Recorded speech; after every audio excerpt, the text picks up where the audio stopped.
ala sayyidina Muhammadin wa ala alihi wa sahbihi wa sallama tasliman katsira, amma ba'd. Yang mulia Dato' Abdullah Ahmad Badawi dan Dato' Haji Muhammaddin bin Yusuf dan para hadirin serta para pelajar yang saya hormati, saya mencoba untuk membentangkan persoalan kalimah Allah dalam session ini. Tapi sebelumnya izinkan saya untuk membacakan satu ayat dalam Al-Quran yang terjemahannya termaktub di situ dalam bahasa Ibrani, supaya nanti bisa mengetahui kejelasan asal usul nama Allah. Ayat ini saya ambil dari surat Al-Baqarah. Bismillahirrahmanirrahim. Am kuntum syuhada'a il hadara Ya'qub al-maut idh qala li banihi ma ta'buduna min ba'di qalu na'budu ilahaka wa ilaha abaika Ibrahim wa Ismaila wa Ishaqa ilaha wahida wa nahnu lahu muslimun. Teks ayatnya berbunyi demikian. Yang menarik, dalam bahasa Ibrani ini disebutkan begini. Qalu na'budu. Ibraninya amiru na'bud. Ilahaka wa ilaha abaika. Et Eloheicha velohei avoteicha. Ibrahim wa Ismaila wa Ishaqa. Ibraninya tertulis Elohei Abraham wa Ismail wa Ishaq. Ilaha wahida disebutkan Elohim Ehad. Disebutkan Elohim Ehad. Ilaha wahida. Jadi bahasa Arabnya ilahun, bahasa Ibraninya Elohim. Nah, menariknya di sini diungkapkan nama yang sangat penting yang diakui oleh agama Ibrahimiyah, yakni Bapak yang bernama Ibrahim. Kalangan muslimin dalam setiap salat selalu menyebut dalam tahiyat, Allahumma salli ala sayyidina Muhammad wa ala ali sayyidina Muhammad kama sallaita ala Ibrahim wa ala ali sayyidina Ibrahim. Ini pernyataan tegas dalam Islam bahwa Ibrahim adalah tokoh penting yang selalu namanya disebut dalam salatnya. Kenapa? Karena mengajarkan mengenai tauhid. Yang kedua, kita mengenal agama Kristen. Sebetulnya tadi sudah dijelaskan bahwa dalam kekristenan juga menghubungkannya dengan sosok manusia yang bernama Ibrahim. Dalam Injil disebutkan, Injil Matius terutama, pasal yang pertama, ayat yang pertama disebutkan, inilah silsilah Yesus Kristus, anak Daud, anak Abraham. Sedangkan kalangan Yahudi, kalau dalam Tevila itu sama dengan solat, selalu menyebut Elohe Avotenu, Elohe Abraham, Elohe Yitzhak, Elohe Yaakov. Jadi Elohe itu sama maknanya dengan ilahun. Nah, mari kita mencoba untuk membahas mengenai materi kita terkait dengan pembahasan kalimah Allah.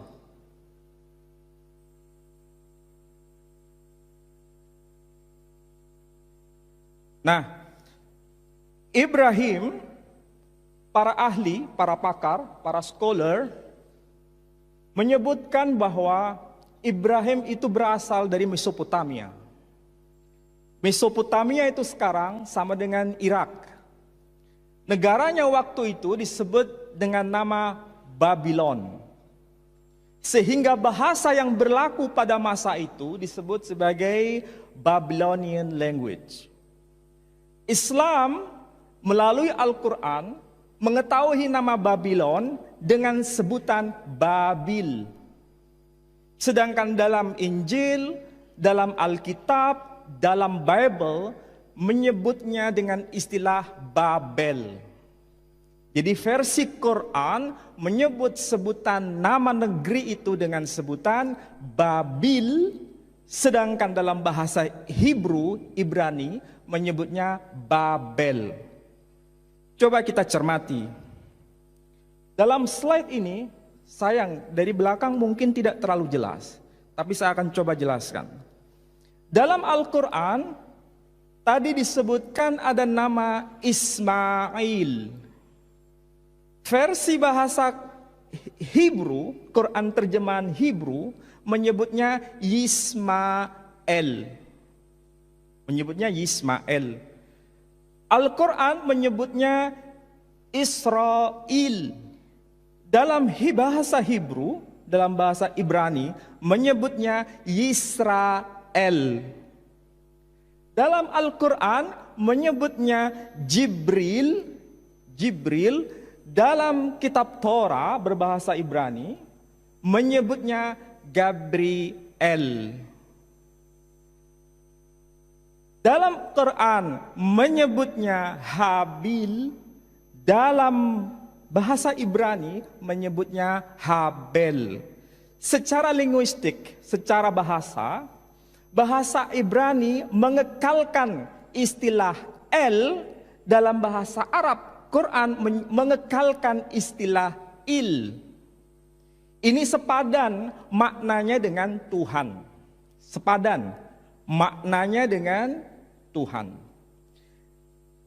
Bahasa Ibrani maupun bahasa Arab ini sebetulnya bentuk dari bahasa yang lebih kuno yang dipakai oleh Abraham atau Ibrahim yang menggunakan bahasa Arameo atau yang disebut sebagai bahasa Aramaik. Bahasa Aramaik. Bahasa Aramaik itu adalah bahasa yang lebih kuno dibanding bahasa Arab dan bahasa Ibrani. Bahasa inilah yang dipakai oleh Ibrahim atau Abraham itu. Dan sampai sekarang kita bisa menyaksikan bukti otentik tulisan yang sezaman dengan Ibrahim atau Abraham. Tulisan ini bukan ditulis di atas kertas, juga bukan ditulis di atas deluang, juga bukan ditulis di atas manuskrip yang berupa megilot, kulit binatang. Tetapi manuskrip ini tertulis di atas lempengan batu, lihat. Saya akan coba tampilkan di sini. Inilah salah satu bukti teks yang sezaman yang sampai sekarang masih kita bisa saksikan. Usianya sama seperti usia Ibrahim atau Abraham. Tulisannya seperti apa? Tulisannya seperti ini. Yang kemudian para sarjana menyebutnya sebagai tulisan paku. Di dalam teks ini justru membuktikan pengekalan sebutan nama Babil, bukan penyebutan nama Babel.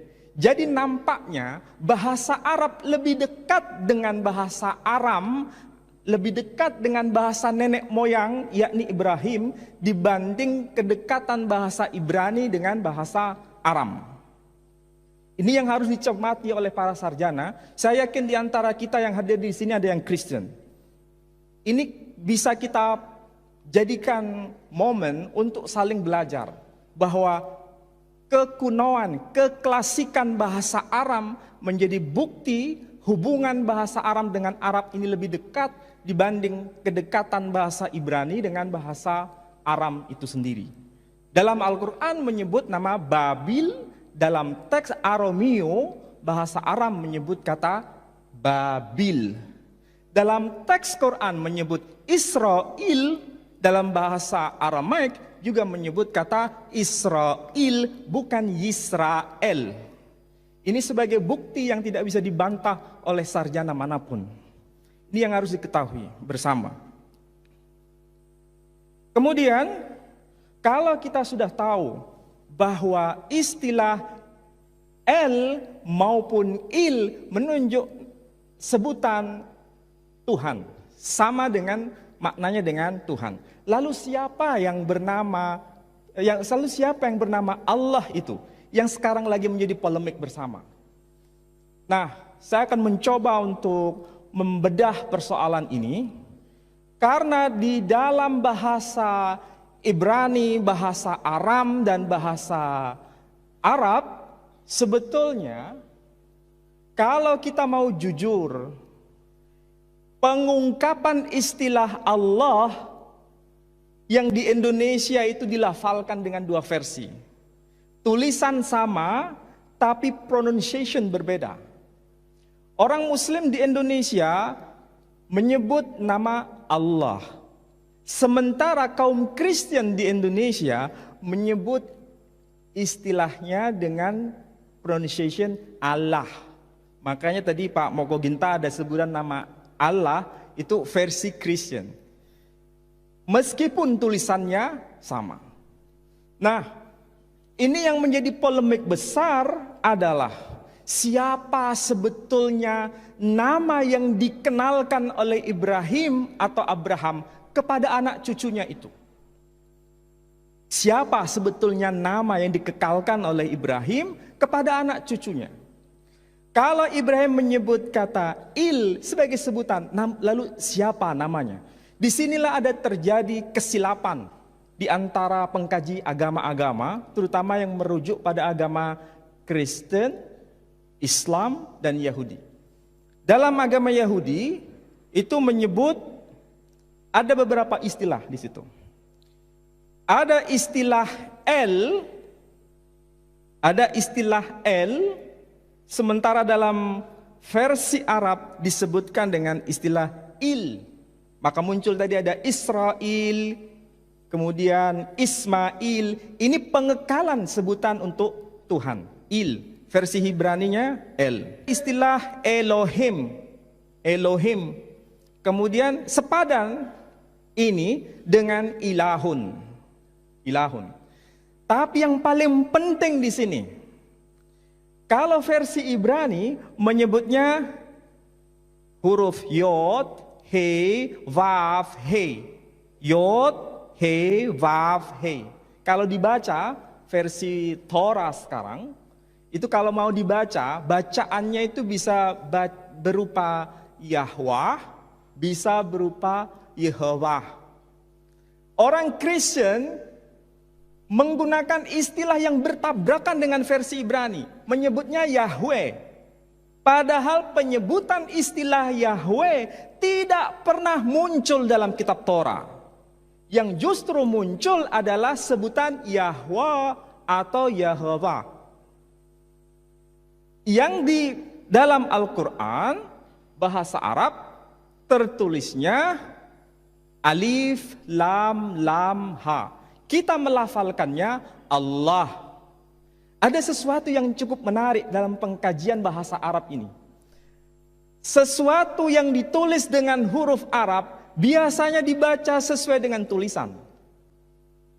Biasanya dibaca sesuai dengan tulisan. Tapi ada satu kata yang tulisannya tidak dibaca sesuai dengan tulisan. Tidak ada seorang pun di kalangan masyarakat Timur Tengah ketika menjumpai istilah Alif, Lam, Lam, Ha dibaca Allah. Tetapi mereka serempak menyebutnya dengan pronunciation Allah. Menyebut dengan sebutan Allah. Allah ini tidak dikonstruksi dari bahasa Arab. Tetapi ini adalah istilah non-Arab yang diarabkan. Jadi bukan asli istilah Arab. memang ada beberapa sarjana kontemporer mengatakan bahwa istilah Allah itu dibuat dari al plus ilah. Al-ilah diringkas menjadi Allah. Ada yang mengatakan begitu. Tetapi saya sendiri tidak sepakat dengan pemahaman seperti itu. Sebab kalau kita bersepakat dengan istilah itu, kita akan bertabrakan dengan data sejarah. Karena kita tahu Abraham atau Ibrahim bukanlah orang Arab, tetapi orang yang diarabkan. Makanya dalam tarikh kita sebut Ibrahim itu bukan sebagai Aribah, orang Arab asli, tetapi disebut sebagai Musta'ribah, orang yang diarabkan. Artinya beliau bukan asli orang Arab dan bukan penutur asli berbahasa Arab. Tetapi kita menerima istilah Allah ini, tadi sudah saya sebut, kedekatan bahasa Arab lebih dekat dengan bahasa Aram. Sementara bahasa Ibrani, pronunciation-nya Yod, He, Vav, He, Yehova. Yehova, kadang Yahwa. Arab menyebutnya Allah. Hukum linguistik membuktikan Yod, huruf Ya Ibrani, dalam Arab itu menjadi alif. Tadi saya contohkan Yismael, huruf Ya, Yod. Arab menjadi Ismail, alif. Kemudian Yisrael, Arab menjadi Israel. Jadi dengan pendekatan ini membuktikan bahwa pronunciation yang lebih dekat bahasa yang dikenalkan oleh Ibrahim atau Abraham dalam bahasa Aramaik sama dengan bahasa Arab menyebut kata Allah. Ini menandaskan hubungan antara Islam dan Ibrahim tidak pernah bergeser. Kita bisa tahu bahwa Islam ini diajarkan oleh Muhammad sallallahu alaihi wasallam. Muhammad bin Abdullah bin Abdul Muttalib bin Hashim bin Abdi Manaf bin Qusay bin Kilab bin Murrah bin Ka'ab bin Lu'ay bin Ghalib ibn Quraisy alias Fikhr bin Kinanah bin Khuzaimah bin Mudrikah bin Ilyas bin Mudar bin Nizar bin Udad bin Zaid bin Yaqdir bin Yaqdum bin Hamasa bin Nabat bin Kaidar bin Ismail bin Ibrahim. Jadi antara Ibrahim dengan Muhammad sallallahu alaihi wasallam religionnya sama. Ini menandaskan ada pewarisan tradisi iman Ibrahim kepada Nabi Muhammad sallallahu alaihi wasallam. Jadi yang dikekalkan nama Allah, Islam memiliki hak penuh dalam pembelaan nama Allah ini.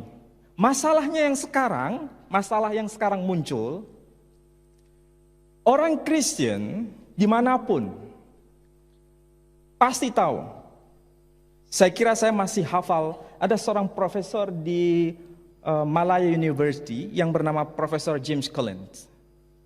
Mungkin yang hadir di sini pernah berjumpa dengan beliau dan insya Allah masih mengajar di sana.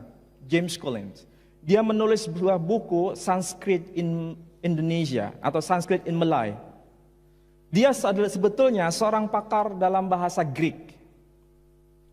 Ketika datang ke tanah Melayu, ke Asia Tenggara, beliau menemukan sesuatu yang sangat penting. Mengapa? Ternyata bahasa Melayu sejak abad pertengahan itu telah menjadi bahasa lingua franca untuk seluruh kawasan Asia Tenggara. Jadi bahasa Melayu adalah identity marker of Malay region. Jadi merupakan identitas bagi komunitas kemelayuan di Asia Tenggara. Pada masa abad pertengahan, itu kesimpulan beliau. Ternyata pada masa abad pertengahan itu pula, di Eropa, bahasa Latin juga menjadi lingua franca pada zamannya. Jadi, pada masa abad pertengahan, orang-orang Melayu sudah mengalami kecenderungan keilmuan yang cukup luar biasa. Dari segi filologi, manuskrip Melayu itu adalah manuskrip yang jumlahnya terbesar dari sekian manuskrip yang dilahirkan dari bahasa-bahasa di kawasan Asia Tenggara. Dan itu menggunakan bahasa Melayu. Kebetulan sedang membawa satu buku penting, tapi ini cetakan. Terbitan tahun 1910. 1910, saya masih pegang ini. Judulnya Kitab Perjanjian Baharu. Kitab Perjanjian Baharu. Tulisannya bukan menggunakan aksara Latin. Tulisannya menggunakan aksara Jawi. Ini dibuat oleh seorang sarjana atau scholar Christian yang bernama Celeber. Dalam bahasa Melayu tinggi, Hai Melay. Dalam bahasa Melayu tinggi. Dan teks ini sampai sekarang masih kita bisa saksikan. Di dalamnya itu tertulis, saya kutip dari Matius. Di sini ada kata-kata Matius, Injil Matius. Pasal yang ke-27, ayat yang ke-46. Ini ada ayat 46, dikatakan, dengan suara yang nyaring katanya. Shootnya lebih dekat bisa? Ini ada ya. Dengan suara yang nyaring katanya, Ili, Ili, lama sabaktani, artinya, Tuhanku, Tuhanku, mengapa engkau meninggalkan aku? Ini sebetulnya pernyataan Yesus Kristus menurut orang-orang Kristen ketika disalibkan, beliau menggunakan bahasa Suryani. Menggunakan bahasa Suryani, beliau mengatakan, Eli, Eli, lama sabaktani. Eli, Eli, lama sabaktani. Apa maksudnya? Kalau ini diterjemahkan yang bahasa Suryani ini ke dalam bahasa Arab, itu maksudnya sama dengan ilahi, ilahi, limada taroktani. Artinya, Tuhanku, Tuhanku, mengapa engkau meninggalkan aku? Jadi di situ Eli sama dengan ilahi, sama dengan Tuhanku. Ini sebetulnya orang Kristen pada tahun 1910 sudah tahu bahwa istilah Eli, Eloi, ilahi itu menunjuk pada Tuhan. Tapi yang versi yang sekarang yang ditulis dengan aksara Latin bukan disebut Tuhanku, Tuhanku, mengapa engkau meninggalkan aku, tapi disebut Allahku, Allahku, mengapa engkau meninggalkan aku. Kalau kita yang Muslim mungkin melafalkannya Allahku, Allahku, mengapa engkau meninggalkan aku. Ini sesuatu kekeliruan yang sangat fatal. Mengapa fatal? Karena pada masa abad pertengahan, orang-orang Melayu di Asia Tenggara sudah paham bahwa istilah Allah itu adalah nama, bukan sebutan. Jadi istilah Eli, Eli, lama sabaktani itu bahasa Suryani yang diungkapkan oleh Jesus Christ di kayu salib, sepadan dengan terjemahan berbahasa Arab menyebutnya ilahi, ilahi, limada taraktani. Bahasa Melayu atau Indonesia versi yang lama diterjemahkan Tuhanku, Tuhanku, mengapa engkau meninggalkan aku. Itu sudah tepat. Tetapi pasca kolonialisasi, penghapusan huruf Jawi di Indonesia terjadi, bergeser menjadi aksara Latin. Pada saat itulah Profesor Klinkert, seorang Belanda, yang beliau menulis sebuah kamus cukup populer, saya kira di Malaysia juga. Beliau menulis sebuah kamus yang judulnya Malay Nederlands Woordenboek. Jadi kamus bahasa Melayu, tetapi beliau peletak dasar bahwa istilah Allah itu disepadankan dengan Tuhan. Disepadankan. Jadi bukan sebagai nama Tuhan, tapi gelar saja. Makanya ada istilah Allahku, Allahmu, Allahnya. Secara gramatik ini tidak benar, baik dalam bahasa Melayu maupun bahasa Indonesia. Tidak bisa dibenarkan. Bahkan kita mengajukan protes. Para ahli linguistik Indonesia sudah mengajukan protes kepada lembaga Alkitab Indonesia, Indonesian Bible Society di Jakarta, untuk mulai memikirkan ulang bahwa tidak bisa secara gramatik bahwa Allahku, Allahmu, Allahnya itu dipakai. Seharusnya yang tepat adalah Tuhan, Tuhanmu, Tuhannya, Tuhanku. Tidak bisa Allahku, Allahnya. Tetapi protes para ahli linguistik bahasa Indonesia di Indonesia tidak digubris oleh lembaga Alkitab Indonesia. Dan saya juga baru tahu, ternyata lembaga Alkitab Malaysia penerbitannya juga di Jakarta. Jadi ini nampaknya ada link antara Indonesia dan Malaysia. Kaum Kristen di Indonesia dan di Malaysia membuat link bahwa apa yang disebut Allah itu jangan dimaknai sebagai nama, disebut saja sebagai sebutan. Sehingga tidak salah bila kalau kita mendengar istilah tiada Tuhan selain Allah, itu maksudnya Tuhan yang kita sembah itu bernama Allah. Tapi kalau dalam Alkitab maknanya bergeser. Apa? Disebutkan jangan ada padamu Allah-Allah lain selain Tuhan.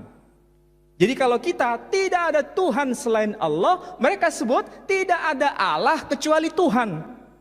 Ini problem persoalan bahasa.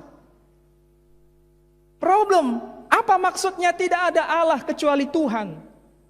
Sementara kita sudah jelas tidak ada Tuhan kecuali Allah. Saya mau bacakan, kalau ingin mau buka yang Kristen terutama yang ada di sini, coba sila buka pada Yosua, dalam kitab Yosua. Yosua pasal 24 ayat 23, terjemahan bahasa Indonesia berbunyi demikian. Ia berkata, maka sekarang jauhkanlah Allah asing yang ada di tengah-tengah kamu. Apa disebut? Jangan ada padamu Allah asing di tengah-tengah kamu. Kalau begitu, maksudnya Allah asing itu sama dengan Tuhan-Tuhan yang asing. Jadi Allah di sini maksudnya bukan nama, tapi sebagai sebutan. Itulah yang membuat kita gelisah sebagai seorang Muslim, baik Malaysia di Indonesia. Bagaimana mungkin Allah yang sebagai nama diubah maknanya menjadi sebutan? Karena mereka memang punya testimoni, credo, bahwa Allah di dunia ini banyak. Ada Allah A, ada Allah B, ada Allah C. Tapi Allah orang Kristen yang disembah bernama Jesus Christ. Jadi sebutan Allah, memang mereka menyembah Allah, tapi Allah yang dimaksud bernama Jesus Christ. Sementara Muslim, Tuhan yang kita sembah itu adalah bernama Allah. Jadi kita tidak mungkin bisa terima penggunaan mereka dengan sebutan Allah berbeda dengan penggunaan istilah Allah bagi seorang Muslim. Meskipun dengan istilah yang sama, tapi makna berbeda 360 derajat. Itulah yang menyebabkan kita tidak bisa bertemu. Yang kedua, tidak perlu hanya orang Islam yang harus kritik, tapi orang Kristen Indonesia maupun orang Kristen Malaysia juga mengkritik dari tata bahasa Melayu dan Indonesia. Karena tidak mungkin istilah Allahku dan Allahmu itu dikekalkan. Karena bertabrakan dengan nahwu, baik Malaysia maupun Indonesia. Inilah yang menyebabkan kita mengajukan protes. Saya kira begini, Malaysia ini adalah test case. Di Indonesia kita semua sudah gelisah. Bukan hanya saya yang gelisah. Semua pembicara yang ada tadi gelisah. Dan orang-orang di Indonesia sudah gelisah mengenai penggunaan istilah Allah dalam Bible orang-orang Kristen di Indonesia. Kami sudah mengajukan protes. Para ahli bahasa Indonesia mengajukan protes. Tapi Lembaga Alkitab Indonesia tidak pernah menghapusnya. Tetap saja. Jadi mau tidak mau, pemerintah harus ikut campur dalam menegaskan ini.